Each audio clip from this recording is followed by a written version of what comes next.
Hi, வணக்கம் என் அன்பு உறவுகளே. நான் உங்கள் அன்பு அமுதா. நான் இப்போ எங்கே இருக்கிறேன், மருத்துவமனையில் இருக்கிறேன்னு உங்கள் எல்லாருக்கும் தெரியும். எனக்கு என்ன பிரச்சனைன்றதை நான் உங்களோட பகிர்ந்து கொள்வதுக்காகத்தான் இந்த பதிவை உங்களோட தொடர்புக்கு வந்திருக்கிறேன். என்னென்னு சொன்னால், நான் ஜனவரி மாதம் தை மாதம் எனது நாட்டுக்கு சென்றிருந்தேன். நான் கதைக்கிறத வச்சு நீங்கள் கண்டுபிடிச்சிருப்பீங்களே இந்த நாடுண்டு. நான் ஜனவரி மாதம் எங்களுடைய தாய் நாட்டுக்கு சென்றிருந்தேன். அங்கே போனதுக்கு திரும்பி வர்ற நேரம் எனக்கு ஒரு பிரச்சனை வந்துட்டு, இதை நான் எங்களோட பகிர்ந்து கொள்கிறேன்டா. எங்களோட நாட்டில் இது இப்போ வீரியம் அடைஞ்சோண்டு வருது. கிட்டத்தட்ட 80 பேருக்கு மேலே இறந்துட்டார்கள். எனக்கு தெரிஞ்சு எங்களோட உறவுக்காரர்களே 4 பேர் இறந்துட்டார்கள்.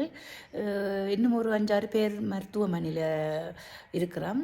நோர்வேயில் இருக்கிறார், லண்டனில் இருக்கிறார், இங்கே நான் ஜெர்மனியில் இருக்கிறேன். ஜெர்மனியில் என்னோட சேர்ந்து 2-3 பேர் இருக்கணும். வேறு ஆக்கள், உறவுக்காரில் வேறு ஆக்கள் ஸ்ரீலங்கா சென்று வந்தவர்கள். என்னென்னு சொன்னால், நான் நாட்டுக்கு சென்றிருந்து திரும்புறதுக்கு ஒரு 4 நாளுக்கு முதலே ஒரு சின்ன பிரச்சனை. எனக்கு காய்ச்சல் வந்துட்டு, காய்ச்சல் வந்ததும் நீங்கள் எல்லாரும் அதை சாதாரணமாக நினைச்சு கொள்ளாதீங்க. காய்ச்சல் ஏன் வாருதுன்னு சொன்னால், எங்களோட உடம்பில் ஒரு உபாதை வருதுன்றதை எங்களுக்கு அறிய தருவதற்காகத்தான் காய்ச்சல் ஏற்படுது. ஏன் காய்ச்சல் வருதுண்டா, எங்களோட உடம்பில் ஒரு விதமான உபாதை ஏற்பட்ட உடனே அதை அறியப்படுத்துறதுக்காகத்தான் எங்களுக்கு காய்ச்சல் வருது. காய்ச்சல் வந்தோடனே நாங்கள்லாம் சாதாரணமாக பரடோவில் போட்டுட்டு இருந்துருவோம். 3 நாளுக்கு பிறகு மருத்துவர் அணுகமாட்டோம். அதெல்லாம் வந்த காலம். இப்போ நோய் எதுக்கு வருதுன்றே தெரியாமல் இருக்குது. காய்ச்சல் வந்த உடனே மருத்துவரை அணுகி என்ன பிரச்சனைன்றதை நாங்கள் அறிஞ்சு கொள்ளணும். அந்த புள்ளையை நான் விட்டுட்டேன். நான் இருந்தபடியாக வெளிநாட்டில் இருந்தபடியாக, வெளிநாடாண்டு எங்களோட தாய்நாட்டில் கேட்கல, எனக்கு காய்ச்சல் வந்துட்டு. அப்போ நான் தூர இடங்களுக்கு பயணித்தபடியாகத்தான் காற்றுல எனக்கு காய்ச்சல் வந்துட்டேன். அங்கே நினைச்சோம் நான் திருப்பி ஜெர்மனிக்கு வலிக்கிறதுக்கு பயணிக்கணும். அப்போவே எந்த காலில் ஒரு பிரச்சனை இருந்திருக்கு, எனக்கு தெரியலை. நான் அந்த கால் மெல்லமாக வீங்கி கொண்டு வரைக்கலையே நான் அந்த பிரச்சனை தெரியாதபடியாக ஃப்ளைட்டுக்குள்ளே ஏறிட்டேன். ஏறி ஃப்ளைட்டுக்குள்ளே வந்த அப்புறம் தெரியும், பிளேனுக்குள்ளே இருக்க இந்த கால் பெருசாக வீங்கி கண்ணாடி மாதிரி வந்துட்டுது. என்னடான்னு பார்த்தா எனக்கு கொதி தாங்க முடியல, காலை கீழேயே வைக்க முடியாது. அப்போ மருத்துவரை கூப்பிட்டா மருத்துவர் வந்து பார்த்துட்டு சொன்னார், இன்ஃபெக்ஷன் ஆகியிருக்கு, ஒன்று என்ன செய்யலாமெண்டு இறக்கி விடுறதா வேறு ஒரு நாட்டில் டிரான்ஸ்லேட் பண்ணி இறங்க போறியான்னு கேட்டவர். இடமாற்றத்தில் இறங்க போறியான்னு நான் இல்லை, நாங்களோட தாய் நாட்டுக்குலேருந்து என்னுடைய வசிக்கிற நாட்டுக்கு செல்ல போகிறேன்னு சொன்ன உடனே ஜெர்மனிலேயே போகிறேன்னு எனக்கு பாச பிரச்சனைன்றபடியே எனக்கு அவர் மருத்துவ உதவிகளை செஞ்சார். அவர் தந்த மருந்தால் 3 நாள் வரைக்கும் நான் கொஞ்சம் சுகமாக இருந்தேன். அவர் ஆன்டிபயோட்டிக்கம் தந்தவர் எனக்கு. அதே கையோடு நான் ஃப்ரான்ஸுக்கு இறங்கிட்டேன், எங்களோட தம்பியின் நாட்டில். அங்கே இருந்து எனக்கு பாச பிரச்சனை. எங்களோட நாட்டுக்கு வரணுண்டு 5ஆம் தேதி ஏறி 6ஆம் தேதி வந்துட்டேன். 7, 8 எங்களோட நாட்டில் இருந்து எங்களோட அவர் கூட்டி கொண்டு வந்துட்டு அறிஞ்ச மருத்துவமனைக்கு. நான் அந்த நாட்டிலேருந்து வந்தோடனே நேராக வீட்டுக்கு செல்லாமல் மருத்துவமனைக்கு வந்துட்டேன். காலமை அதிகாலை 5 மணிக்கு சேர்ந்ததும் என்ன மருத்துவமனையில் எங்களை அவர் சேர்த்துட்டார்.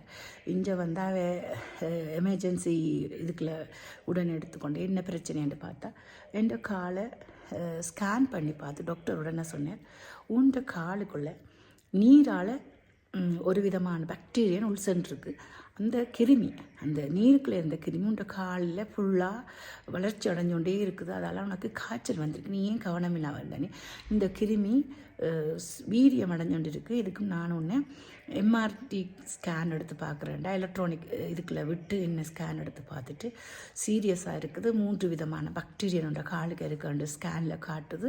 உடனடியாக லேபுக்கு அனுப்பி அதுக்கான மருந்து என்னன்னு சொல்லி நாங்கள் ஆலோசிச்சுட்டு உண்ட காலை மருந்து ஏற்றுறோம். அது வரைக்கும் ஆன்டிபயோட்டிக்கத்தோட என்னை விட்டுட்டார்கள்.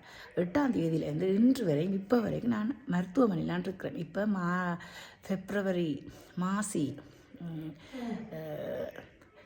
8ஆம் தேதியிலேருந்து பங்குனி இன்றைக்கு 15ஆம் தேதி இப்போ தான் நான் சுகம் அடைஞ்சிருக்கிறேன்.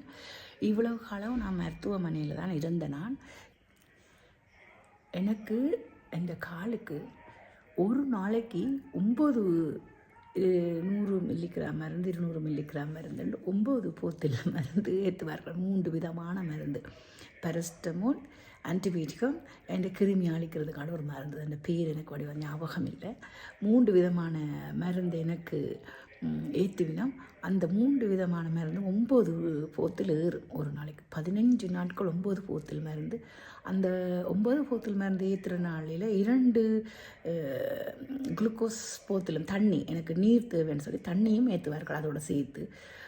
15 நாளும் இப்படியே ஏற்றி கொண்டு இருந்த பிறகு பேந்து குறைச்சி 6 போத்தலாகி, பிறகு 3 போத்தலாகி, இப்போ போத்தலெல்லாம் நிப்பாட்டியாச்சு. அப்படி வெளிநாட்டாண்டபடி அவ்வளோ மருந்துகளை ஏற்றி காப்பாற்றிட்டேன். இவ்வளோ வசதியெல்லாம் ஸ்ரீலங்காவில் இருக்குமோ தெரியாது. ஏன்னு சொன்னால் இப்படி வெளிநாட்டில் இருந்து மருந்துகளை நாங்கள் இங்கே வந்து எங்களோட காசுகளை முன்னுக்கு கட்டி இன்சூரன்ஸ் கட்டி வச்சுக்கிறதால எங்களுக்கு மருத்துவம் செய்யக்கூடிய வசதி இருக்குது. எங்களோட மக்களுக்கெல்லாம் பண வசதி இல்லாதால் இந்த மருத்துவங்கள் செய்கிறதுக்கெல்லாம் இவ்வளோ கஷ்டப்படுவார்கள். நினச்சி பார்க்கவே மனதில் பயங்கரமான ஒரு கவலை வருது. எங்களோட மக்கள் இவ்வளோ கஷ்டப்படுறாருன்னு நான் உணர்வுபூர்வமாக பார்த்து மனசார வேதனை கொள்ளுறேன். என்னென்னு சொன்னால் இப்படி ஊரில் இருந்து நாங்கள் கஷ்டத்தை அனுபவித்தோம். அப்போக்கு எங்களுக்கு தெரிஞ்சது இப்போ எங்களோட மக்கள் அதே கஷ்டத்தை அனுபவிக்கிறது சரியான மனக்கவலையாக இருக்குது. எங்களோட மக்கள் இன்றைக்கி வேதனையாக இருக்குது. இன்றைக்கு தான் எங்களுக்கு வெளிநாட்டில் நாங்கள் வாழ்கிற வாழ்க்கை எங்களோட மக்களும் வாழ போகிறார்களோன்ற ஒரு ஏக்கமாவோடையே நான் இருக்கிறேன். என்னுடைய காலுக்கு என்ன பிரச்சனைண்டா, எங்களோட நாட்டில் நிலத்திலையும் நீரிலையும் நிறைய விஷக்கிருமிகள் கலந்திருக்கிறதால அந்த விஷக்கிருமிகளின் பாதிப்பு எங்களோட மக்களுக்கு இப்போ தான் ஆரம்பிக்குது. நாங்கள் வெளிநாட்டில் இருந்து செல்கிறபடியாக எங்களோட தோல் வந்து குளிர் நாட்டில் வசித்தபடியாக மென்மையாக இருக்கிறதால எங்களை டக்குன்னு பாதிக்குது. இலங்கையில் இருக்கிற மக்கள் சூரிய ஒளியில் இருக்கிறபடியாக அவைக்கு காலப்போக்கிலான இந்த பிரச்சனை வரும். மிக கண்ணுக்களால் மண்ணுக்குள்ளே இருக்கிற கிருமிகள் உள்ளுக்க போய் அவர்களுக்கு காலை வீங்க பண்ணி இரத்தத்துக்குள்ளே தசைகளை அரிச்சு உடலுக்குள்ளே போய் மூளை வரைக்கும் போய் மூளை பாதிப்படைஞ்சு இருதய ஹார்ட் அட்டாக்லாம் வந்து சாகுறினாம். இப்படி 70-80 பேர் எங்களோட நாட்டில் இறந்துட்டினாம். வெளிநாட்டில் வந்து நிறைய பேர் மருத்துவமனையில் இருக்கினோம். எனக்கு தெரிஞ்சு எங்களோட உறவுக்காரர்களை 4 பேர் இறந்துட்டினாம். இதே பிரச்சனையால் இறந்துட்டினாம். அவர் பிள்ளைனால் இறங்கிக்கலையே மயங்கி விழுந்து அப்படி இறந்துட்டார். அது அவருக்கு மூளை பாதிப்படைஞ்சு மூளை சாவடைஞ்சிட்டார். அவருடைய மனைவியும் வந்து மயங்கி விழுந்தவ மருத்துவமனைக்கு கொண்டு போய் அவளையும் காப்பாற்றியாச்சு. அதே மாதிரி தான் நானும் நல்ல வேளை மயங்கி விளையலை. ஒரு நாள் சென்றிருந்தால் நானும் இறந்துருப்பேன்னு டாக்டர் சொல்லிட்டார். அதால் நான் தப்பிட்டேன். அந்த ஒரு நாளுக்கு முதல் என்னை கொண்டு வந்து எங்களோட ஜெர்மன் மருத்துவர் காப்பாற்றிட்டினா இப்போ என்னுடைய கால் எப்படி இருக்குன்றதை நான் உங்களுக்கு காட்டுவேன். அதே நேரம் இந்த மருத்துவமனையில் நல்ல பராமரிப்பால் நான் தப்பிட்டேன். அங்கே இருக்கிற கிருமிகள் வந்து நீருக்குள்ளாலேயும் மண்ணுக்குள்ளேருந்து உங்களோட காலுக்குள்ளே செல்லுது. கால் சொட்டு வீங்கின உடனே நீங்கள் டாக்டர்கிட்ட அணுகி அதுக்கு தேவையான மருத்துவ உதவிகளை செய்யுங்கோ. இல்லைன்னா உங்களோட காலை இழப்பீர்கள், உயிரை இழப்பீர்கள். இதிலேருந்து நீங்கள் தப்பிக்கிறதுக்காக நான் என்னுடைய கஷ்டத்தை உங்களோட பகிர்ந்து கொள்கிறேன். இதை மாதிரி நீங்கள் இருந்துடாதீங்க. இந்த மாதிரி நான் வந்து என்னை காப்பாற்றிட்டு மருத்துவர்கள், இல்லைன்னா நானும் இப்போ இறந்திருப்பேன். நல்ல வேளை ஜெர்மன் மருத்துவர்கள் 1 மாதத்துலேயே என்னை காப்பாற்றிட்டோம். நான் வருகிற வியாழக்கிழமை வீட்டுக்கு சென்றுருவேன். அப்போ என்னுடைய கால் சுகமடைஞ்சிட்டது. என்னுடைய கால் பாதத்தில் இருந்து முழங்கால் வரைக்கும் கீறி அதுக்குள்ளே மாசாகி இருந்த அந்த கிருமி பிடிச்சிருந்த ரத்தம் முழுக்க வெளியில் எடுத்து எனக்கு 6 தடவைகள் மயக்கி எமர்ஜென்சி வார்டில் வச்சு 6 தடவைகள் என்னுடைய காலை சுத்திகரித்து கொண்டிருந்தவ 7ஆவது தடவை அந்த கீறினதை தச்சிட்டார்கள். அதுக்கு பிறகு 12ஆம் தேதி இப்போ மார்ச் மாதம் மீண்டும் என்னுடைய இன்னொரு பக்கத்தில் இருந்த கால் 2 பகுதியில் இருந்தது. கால் அழுகிட்டுன்னு சொல்லவே இருக்கலாம். எங்களோட தமிழில் சொல்லணும் அழுகிட்டு. என்னுடைய கால் அழுகிட்டு புண் வந்து அந்த தசை அவ்வளோத்தையும் வெளியில் எடுத்து சுப்பரவாக்கி ரத்தத்தை வெளியேற்றி கொண்டே மெஷின் பூட்டி எடுத்துக்கொண்டே இருந்தவங்க. இப்போ வரைக்கும் மெஷின் பூட்டி இருக்கிறாங்க. அந்த மெஷினோட படமெல்லாம் நான் உங்களுக்கு அனுப்புவேன். இப்போ என்னுடைய கால் அந்த வெட்டி தோண்டி எடுத்த தசையை தைக்க முடியாது. கீறின தசையை தைச்சிட்டார்கள். தோண்டிய தசைக்கு என்னுடைய தொடர்பகுதியில் இருந்து ஒரு பகுதி தோல் அதை வெட்டி எடுத்து என்னுடைய காலுக்கு வச்சு தைச்சி இப்போ எனக்கு அது தையல் முடிஞ்சு நான் இன்றைக்கு நடக்கிறேன். கிட்டத்தட்ட நான் ஒரு 30 நாட்கள் பெட்லேயே இருந்தேன். காலை நடக்க முடியாது. தனியாகவே காலை நீட்டிக்கொண்டு வீல் சேரில் சக்கரை நாற்காலியில் தான் என்னுடைய ஒவ்வொரு அசைவுகளும் இருந்தது. மருத்துவர்கள் என்னை காப்பாற்றின என்ற காலை கலட்டாமல். இப்போ தனியாகவே என்றே நான் குறிப்பிட்டேன்னு சொன்னால் என்னுடைய காலுக்கு வந்த கிருமிகள், அதாவது இந்த நாட்டில் எங்களோட நாட்டில் இருக்கிற இந்த கிருமிகள் வந்து கொரோனாவோட வீரியம் கூடின ஆளை கொள்ளுற கிருமி. அதால் தான் என்னை தனிமைப்படுத்தி வச்சுருந்தவர்கள் கிட்டத்தட்ட ஒரு 30 நாட்கள் நான் தனிமைப்படுத்தப்பட்டு இருந்தேன். நான் தனி ரூமுக்குள்ள கொரோனாவுக்கு வந்து பார்க்குற மாதிரியே எல்லோரும் வந்து பார்க்குறதுக்கு. தனிமைன்றது பயங்கரமான ஒரு தனிமை ஆளை கொள்ளும். ஆனால் இந்த எங்களோட மருத்துவமனை நல்ல வசதி வாய்ப்போடு இருக்கிறதுல எனக்கு பொழுது போயிட்டுது. இந்த ஆளை கொள்கிற கிருமி, அந்த விஷக்கிருமி எங்களோட நாட்டில் பரவி இருக்கிறதால மிகவும் எச்சரிக்கையாக இருங்கோ. ஒரு ஆளுக்கு வருத்தம் வந்துட்டால் அது காற்று மூலமாக உடலில் பரவி இருந்தால் உடல் தொட்டாலே அவரோட உடம்புல இருந்து எங்களுக்கு அந்த கிருமி எங்களை பாதிக்குது. நீர்ன்னு சொன்னோன்னே எனக்கு நீர் வந்து உடம்பு கடிச்ச ஒரு சின்ன இடத்துல ஒரு புண்ணு இருந்தது. அந்த புண்ணுக்குள்ளால் தண்ணி பட்டுத்தான் எனக்கு இந்த கால் இவ்வளவு பாதிப்பு அடைஞ்சது. அப்போ அதால் கவனமாக இருங்கன்றக்காக தான் நான் இந்த பதிவை போடுறேன். நடக்கக்கூடியதாக இருக்குது. நான் இப்போ எழும்பி நடக்கிறேன். இப்போ 3 நாளாக நடக்கிறேன். சந்தோஷமாக இருக்குது. நான் பிள்ளைகளோட வீட்டில் போய் சந்தோஷமாக இருக்க போகிறேன். என்னை காப்பாற்றிட்டுனேன். இல்லாட்டி நான் உங்களோட இப்போ கதைச்சு கொண்டு இருப்பேனோ தெரியலை. எனக்கு இன்னும் ஒரு ஆறுதல், நல்ல மருத்துவமனை, நல்ல மருத்துவர்களை தாண்டி என்னுடைய உறவுகள், தீனாமும் என்னோட அடுத்த உறவுகள் எல்லோருமே, என்னுடைய அத்தனை உறவுகள், நான் யாரோடையெல்லாம் கதைப்பேன் அவ்வளோ பேரும் என்ன சுகம் விசாரித்தார்கள். அது இவ்வளோ சந்தோஷமாக இருந்தது. எனக்காக பிரார்த்தனை செய்து என்னோட கதைச்சு எனக்கு மன ஆறுதலை தந்தார்கள். அவர்கள் எல்லாருக்குமே எனது மன மகிழ்ச்சியாக பகிர்ந்து கொள்கிறேன்.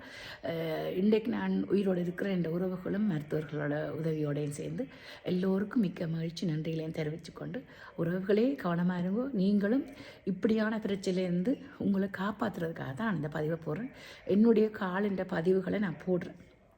நீரில் இருந்த கிருமிகளையும் மண்ணில் இருக்கிற கிருமிகளையும் உங்களை காலை பாதுகாத்து கொள்ளுங்க.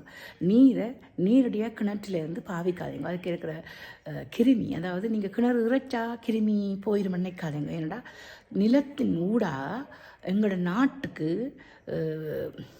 விஷவாயு, அருகில் நாட்டில் இருக்கிற விஷவாயு குதம் வெடித்து அங்கே இருந்த விஷவாயு எங்களோட நாட்டுக்கு பரவி நிலத்தில் இருந்து தண்ணி வரைக்கும் அது ஊடுருவுக்கு. நீங்கள் எல்லாரும் கவனித்து பார்த்தீங்கன்னா தெரியும், எங்களோட நாட்டில் இருக்கிற தென்னை மரங்கள் எல்லாமே பூஞ்சனம் பிடித்து பச்சை ஓலைகள் எல்லாம் மஞ்சள் புள்ளிகளாக மாறி கருப்பு தென்னை மரமாக மாறிவிட்டது. இதெல்லாம் செயற்கை முறையில் நடைபெற்று கொண்டிருக்கு. இயற்கையாக ஒரு காலம் நான் பிறந்து வளர்ந்து கிட்டத்தட்ட 49 வருஷம் நாட்டில் பார்த்துருக்குறேன். தென்னை மரம் இப்படி வரையில. இப்போ தான் எங்களோட தென்னை மரம் இப்படி இருக்குது, கருப்பாக இருக்குது. அப்போ தென்னை மரத்துக்கே இவ்வளோ கஷ்டம்னா மக்களுக்கு எப்படி இருக்கும் நிலத்தில் இருக்கிற கிருமிகள். அதனால் எங்களோட மருத்துவர் எங்களுக்கு சொல்லியிருக்கிறார், உங்களோட உறவுகளுக்கு தெரியப்படுத்துங்க. உங்களோட கிணற்று நீர் எல்லாத்தையும் கொதித்த தண்ணியை எடுத்து நீங்கள் பாவிங்க குளிக்கிறதுக்கு. ஏன்னா கிருமி செத்துரும், சுட்டா கிருமி செத்துடும். அப்போ நீங்கள் சுட வச்ச தண்ணியை பாவிங்கோ. நிலத்தில் நிகக்கண்ணுக்குள்ளே மண் போகாத மாதிரி சிலிப்பர்ஸ் போடுங்கோ, சப்பாத்து போடுங்கோ. வெறும் காலோட தெரியாதீங்கோண்டு இந்த கவனத்தில் கொண்டு உங்களை நீங்களே பாதுகாத்து கொள்ளுங்கள்.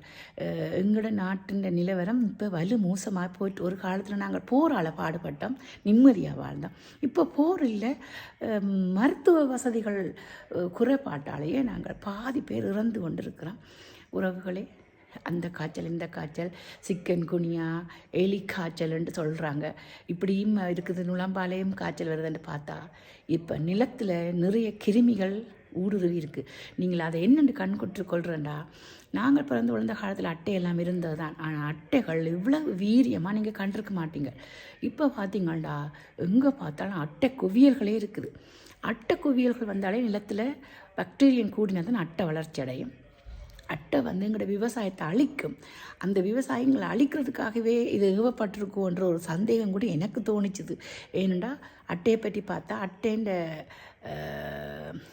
சாப்பாடு உணவே கீழே தாவரத்தின் வேறு பகுதியில் இருக்கிற இதை அரிச்சரிச்சு சாப்பிட்றது தான் அட்டைன்ற இது. அட்டை வந்து அப்படி சாப்பிட்டா விவசாயம் அழிஞ்சு போயிடும். அப்போ எத்தனை விவசாயம் கெட்டு போகுது, நீர் கெட்டு போகுது, தென்னை மரம் கெட்டு போகுது, மக்களுக்கும் உயிர் போகுது.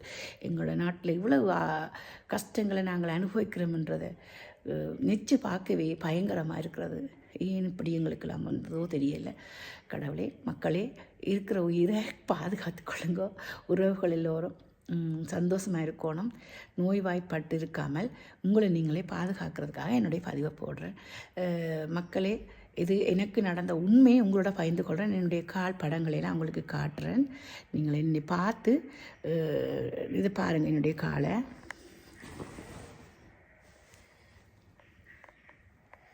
எப்படி இருக்குது. இந்த காலை கருத்து போய் இதுதான் இந்த கால் கீறி ஆப்ரேஷன். நான் படங்கள் மூலமாக காட்டுவேன். இது ஓட்ட போட்டது. இதெல்லாம் ஆப்ரேஷன் செஞ்சாச்சு. உங்களுக்கு நான் அந்த படங்களை இதெல்லாம் போட்டு காட்டுறேன். மிக்க மகிழ்ச்சி அன்பர்களே. பாய். நன்றி. வணக்கம்.